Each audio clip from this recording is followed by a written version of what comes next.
back. Cut-price airline CityJet is back in the air flying limited flights after its grounding last week. But for two Wellington residents, getting home from Auckland turned into an all-day ordeal. Robin Janes reports. Back in the air with limited flights, but not without problems.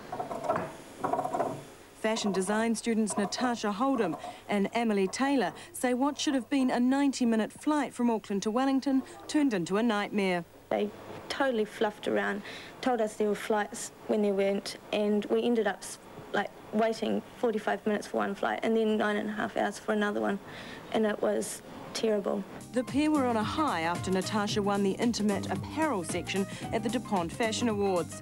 But they say during their 9 hours at Palmerston North Airport, CityJet refused to provide them with taxi or food vouchers. I just spent so much money trying to make the best of a really bad situation. It was very disappointing. Their option that they were left with was to travel with us and be delayed in Palmerston for a length of time, to have a refund, or to fly twice later on. Civil Aviation grounded CityJet last week for failing to record all its flying hours. CAA is now investigating all its operations. The airline now has 2 of its planes back in the air. 2 others are still grounded. CityJet says the groundings have put the airline under an incredible amount of strain, and delays like Natasha's are regrettable. The airline hopes to have all of its aircraft flying by the weekend, but the final OK will have to come from the CAA. Robin Janes, One Network News. New Zealand medical history has been made at the Starship Children's Hospital today. 7-year-old Andre McNaughton was missing 9 right ribs from a rare congenital spine abnormality. 3 years ago, US doctors inserted 2 titanium implants to prop up his chest. And today, a New Zealand surgeon expanded the implants by 1.5 centimetres to allow for growth. And out of hospital today, the Japanese crew member injured during yesterday's America's Cup races. Toshiki Shibata, a bowman on the Nippon Challenge, was struck by a spinnaker pole when a clip snapped open. He's nursing fractures to his nose and jaw, as well as concussion.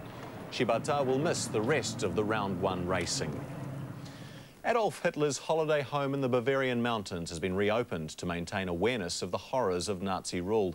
The Berghof and Berchtesgaden was used as a retreat by the Nazi elite throughout their 12-year rule of Germany. Now it'll be used as an historical documentation centre. The BBC with this report. This is where Adolf Hitler and his top brass spent their summer holidays. From this mountain they directed their military campaigns and the extermination of Europe's Jews. The new documentation centre has been built on the ruins of Hitler's former guest house, which was destroyed along with most of the buildings here after the war. Visitors are greeted by a huge painting of the Führer, framed by photographs of his victims. The exhibition illustrates how Hitler used German folklore and tradition to convey his racist ideology and stir nationalist fervour. These images are contrasted by the testimonies of Holocaust survivors. Many in Germany fear that the site could become a shrine for neo-Nazis. But the leader of Berlin's Jewish community says the new center is a great improvement. Previously, the many visitors to this mountain paradise were given virtually no information. I don't think that a neo-Nazi would enjoy this exhibition here. It really documents how cruel and tragic this history was, and I'm convinced that this will attract the right audience. For the first time, visitors will also be able to glimpse the warren of tunnels and bunkers that were meant to shelter Hitler and his aides from air attacks. The Bavarian state government, which has put over $2 million towards this new center, wants it to alert people to remain vigilant against extremism.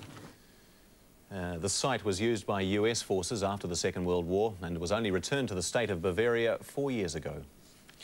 Stay with us. Coming up, a Solomon Islander wins his bout against the New Zealand Boxing Association. And big, hairy and extinct. Scientists extract a prehistoric animal from the ice.